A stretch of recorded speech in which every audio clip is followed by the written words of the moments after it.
can't remember the year. It was very early on in my career. I want to say 2007 would be a good guess.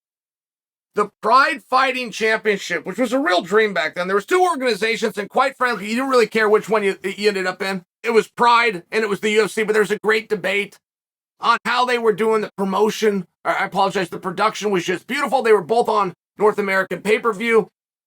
Pride Fighting Championship is going to hold an event. It's called a tryout. It's in California.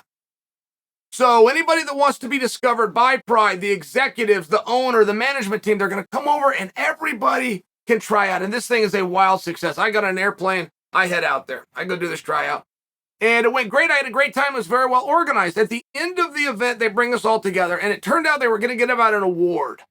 And it was called the something award, but it meant samurai, which is a big compliment, particularly in that part of the world. They gave out one award. It was a little plaque, and only one person got it, and it was me. I got recognized in front of the whole group, and I got this award. I was so excited. So I leave here, and I'm around 27 years old, somewhere right in this range, 28 years old. And I had a lot of fights. I was having a really hard time getting recognized. Everybody has the same issue. But I thought that this was it. I thought the airplane, the hotel, the cab rides over there, I thought this whole thing that went into this event that I kicked in was going to be the final sacrifice I was going to have to make. It turned out that was just a PR move. That was just a event held by the marketing arm of the Pride Fighting Championship. They brought in media. They had all of us there. It was extremely well attended. It turned out they weren't actually looking to sign somebody. And I must tell you, that hurt. And it didn't hurt for the rejection, which does sting a little bit. What hurt was that they brought fighters in from all over the world that we believed it.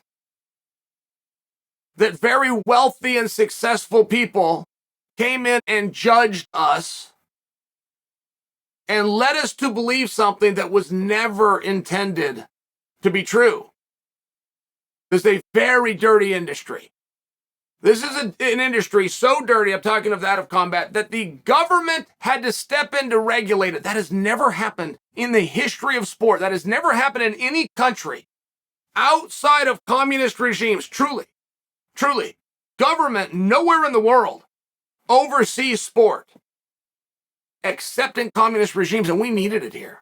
We needed to come in and save us, or we'd have been gone. It's that dirty of an industry. We had two organizations, and they weren't. If you can put up and you can take everything you got to go through, but you can get to those guys, now you don't have to deal with any of that, and all the sacrifices worth it. And then, we are. I mean, it wasn't just me because I got the award. Nobody got picked up. That demoralizes absolutely everybody. This was a terrible, terrible thing that they did. Now, get signed to the UFC. The year is 2009. I get brought out to just a beautiful property called the Red Rock. The Red Rock Resort. Get brought out there for something called a fighter summit. Now, this was required. Believe me, plenty of us guys, particularly us that thought we're above the rules. And there's a few of us. There's a few of us whose egos all of us had to go. It was absolutely required. They flew people in from Brazil, people from Germany, people from Russia, people from Japan. I mean, all over the globe. This would have been hundreds upon thousands of dollars in checks that Dana's got to write. All right, but I know what's going on. This is a PR move. The marketing arm has let a little of their budget go. I know that because I've already been through it with the Pride Fighting Championship. We get out there, guys, there wasn't a camera in sight. There wasn't a story done on this. There wasn't an interview conducted. We were brought out to the Fighter Summit because there was information that we needed to have. So we're going to get everybody together. We're going to do this one time. We're going to give you a break, and we're going to buy you a beautiful lunch. We're going to bring you back in, and we're going to teach you some more stuff. Then we're going to go have a beautiful dinner. You get a good night's sleep, come back in, right? I mean, not a lot was expected of us, but these were some of the most meaningful courses that I took. I wasn't in college sitting in the front row taking notes. I wasn't doing that, and I was cruising through college with a 3.8. I mean, in all fairness, this school was very easy for me. I wasn't doing those things. I did at the UFC Summit. I was being given information on a level that I had nowhere else to get. I've never been given it since. It was extremely helpful. And when the next year's rolled around and the next year's and the year after that, boom, I was out there. No excuses. I was telling other people, make sure you go. Don't miss this. Don't get drunk, show up sober, ready to listen. Class is going to be in session. And I had a few people that were like me, and they really got something from this. But the next time we do the summit, okay? Because what happens in this sport is we take things for granted. And our leadership did that. The reason the first Fighter Summit was in 2009 and not in 2001 is because leadership took things for granted. They took for granted that a fighter who's a 1099 contractor understood how taxes work. They took for granted that these fighters, many of which had come through college, and I don't even know that that's relevant to understand that someday you're going to retire and there's plans and funds that you can set up. I mean, just the financial side of it alone. Which after all, they are prize fighters. We never like to talk about money. Money gets weird when you start discussing it, but when it's your job and you don't have a boss, you don't have anybody looking after you because you're looked after as the 1099 contractor, so now it's on you to set those. Sometimes people got to tell you. So they brought out these really good classes. Marketing classes, PR. On the back of there's something out that just come out. And it was on the internet and it was called Twitter. And Dana was encouraging everybody to do it. In the back of the room, he's got a row of laptops set up with IT experts that are going to set us up with our own Twitter account because he knew we couldn't be trusted to come up with a login and an email. They're going to do it for us, and they're going to get us a blue check mark. We didn't even know what he was talking about. Many people blew right past it. I stopped. I got set up on my Twitter. I've taken it very seriously since. I'm just sharing with you. They're very helpful classes, and it appears we need to have one. There is an underhandedness felt by the athletes as it pertains to the way sponsorships work out. They are feeling that they're being mistreated. They're feeling that it's wrong. And nobody would feel that way if it wasn't for the generosity shown in this sport. Listen, at one point, the UFC allowed athletes to go get their own sponsors. Anybody you wanted. Any way you want to do it. We're going to set the cameras up. We're going to bring it in. We're going to pop the popcorn. We're going to get all the eyeballs, and you can have the money as long as you go out and find it. We don't want to deal with it. Go ahead. And that got a little out of hand. I can remember a condom something or other was on there. Something with guns and ammo was a big one. There was just some looks. There was just some appearances where the UFC steps in and goes, you know what? Same deal. Same deal. You go do it. You handle it all, and you can have it, but you got to approve it through us. And it was very easy to fit that requirement. But you weren't going to walk out with some porn shop on you. It was stuff that was very obvious that you should have known before you went and asked for the first place. But this is how they did it.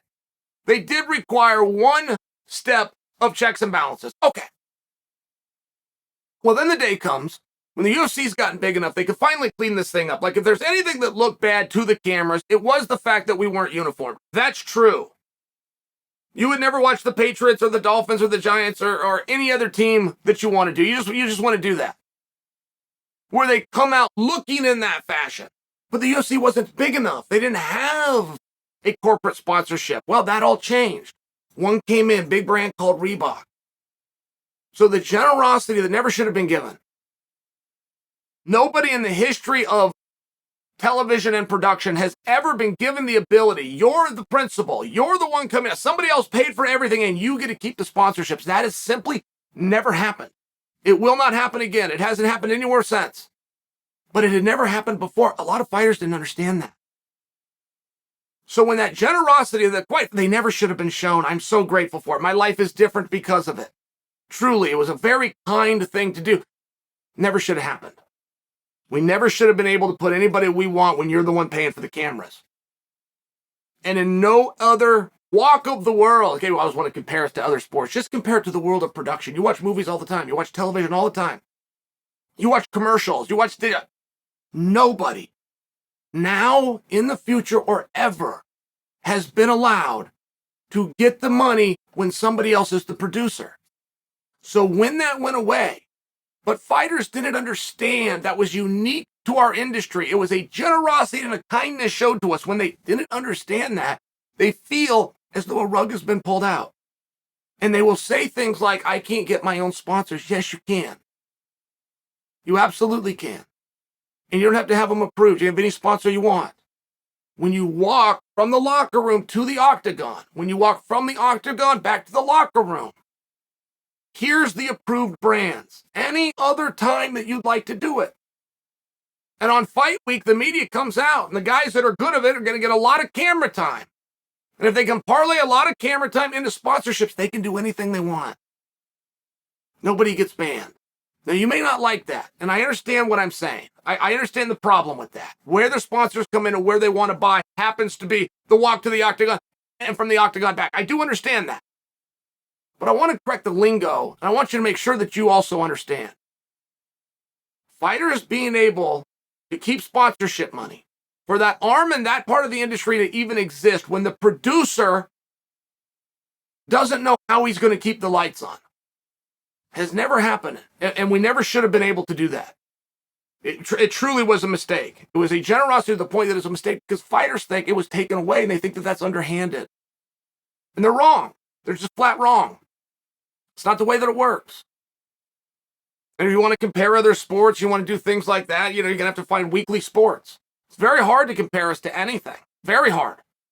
Everybody takes a season. Nobody goes every single Saturday. And that is where you're forced to look at our model and then turn to the WWE. And why that frustrates somebody, there is nobody's model who is more in line with us than the WWE. And it's to the extent that Lorenzo Fertitta himself said, I studied all the franchises out there from the New York Yankees on down, and the business model that we went with was that of the WWE. And that's fine. But they're on TV every week. They never miss. And those guys walk out from the locker room to the ring, from the ring to the locker room. They do not have their own sponsors, just by example. And I'm seeing some guys really digging in and taking a hard stance. And the only thing that should be said about that, shouldn't be done by any of you new guys, in fairness.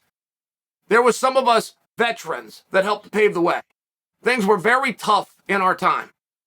Minimum pays and things like this that you would know nothing about. It's very tough. But we did it. We all get to kick in a little bit, right? Just a real small contribution. But there's a lot of us out there. And the only thing for the guys that were around during that period of time that they should be saying as it pertains to sponsors is, hey guys, thank you.